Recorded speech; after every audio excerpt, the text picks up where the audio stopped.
Welcome back to the channel. In today's video, I'm going to show you guys how to make a glow effect in DaVinci Resolve 16. It's really quick and really easy to do. So all you have to do is just start off in the Resolve application here. And you just want to make sure you add a video to your timeline. So you just want to head over to the third option on the bottom, the third tab, and just click on Media Pool. And then you just want to make sure that you have video in here. If you don't, you just want to click on File, and then Import File, and then Import Media. And then you'll be able to add your video file in. Once you do that, you just want to add a video to your media box and then scroll it over to your timeline like I have here.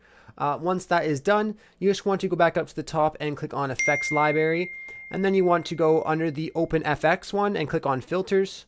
And then you just want to drag down here until you see the Resolve FX Light, and you'll see glow right here. So all you have to do is just drag this over onto your video, and you'll notice the glow is on there.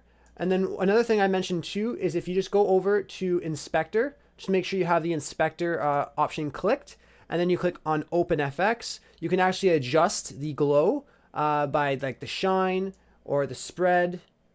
There's lots of different options. You can even colorize it as well. So you can go here and add a little bit more color to it. Really easy and simple to do to adjust. I really hope I was able to help you guys out with this video. If I was, be sure to leave a like and subscribe for more videos. Thanks for watching.